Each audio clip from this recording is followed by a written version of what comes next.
Hello and welcome, it's me Martin and I've got another video for you on IELTS Speaking Part 1 and how to talk about your holidays.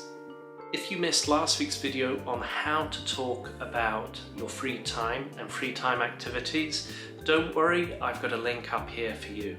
The IELTS examiner in IELTS Speaking Part 1 may ask you about holidays.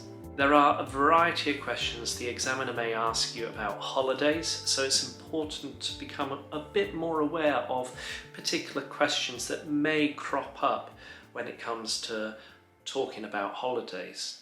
So let's have a look at the questions the examiner may ask you with relation to holidays. The first question the examiner may ask you is, what do you like to do when you go on holiday?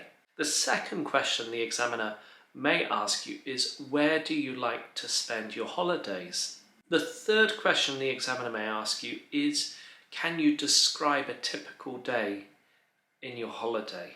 The fourth question the examiner may ask you is, why are holidays special to you? And the fifth and final question, a bit more of a conditional form, is, if you could take a holiday anywhere in the world, where would you like to go? So we have all these 5 questions and they're all looking at a variety of different forms. They're either looking at past, present or future, possible conditionals. And it's very important that you are responding accurately in the correct form. So if the examiner is asking you about your last holiday, make sure you answer in the past. If the examiner is asking possible conditionals, where would you like to go, or if you could go anywhere, then make sure you respond accurately with modals. I would like to, if I could, and that sort of thing. So it's very important that the conditionals, the tenses match to the question that's being asked.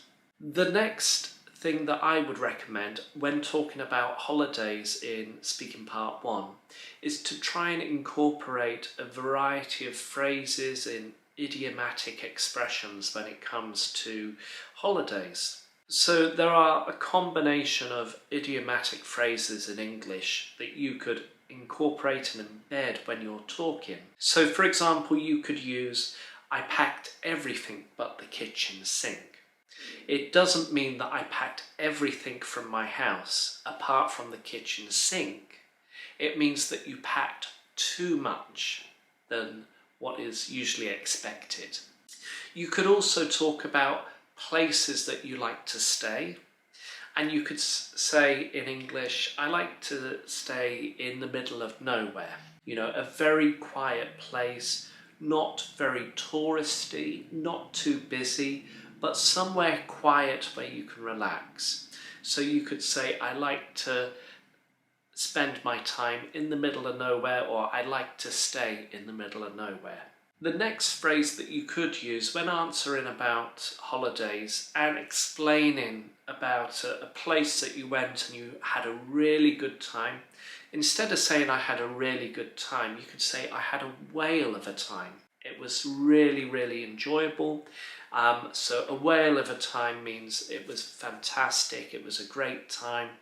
I enjoyed every minute of it. I had a whale of a time. So these expressions are very important. So I would recommend that you have a look at these phrases and see how you can incorporate them when you're talking naturally in English. Now, the final part is about vocabulary of holidays. Now, there are an awful lot of English expressions, possibly untranslatable in your first language, but make sure you become a bit more aware of these phrases and vocabularies which are important. So when we talk about holidays, we talk about a long period of time when you're away from work. So a holiday for people in the UK is considered about 7 to 14 days. So when we say I'm going to have a Christmas holiday, that means I'm going to be away from work for a period of 7 to 14 days. But if you're talking about a period of maybe 2 or 3 days, then you could say, I'm going for a short break. Now, a short break is very different to a holiday. And also, some people like to go on a holiday for a weekend. So usually Friday, Saturday, Sunday, possibly Monday. And we have an expression in English as well. If you're going on holiday for Friday, Saturday, Sunday, or Saturday, Sunday, Monday, we call this a long weekend. You can say, I like to go for a long weekend to, and then plus a place. And this is very different to holiday. It's also quite different to a short break, but it provides a purpose where you tell the examiner that you normally go for a short weekend or a long weekend to a certain location. So these are some common phrases that you could use. Now, there's certain activities or places that you can stay when you go on holiday, and these could be glamping, and this is becoming very popular in the UK.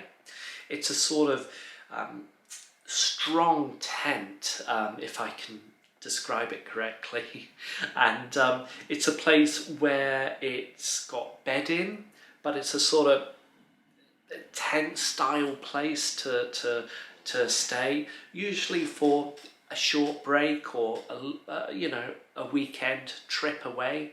But we also have camping as well. So camping is very different to glamping.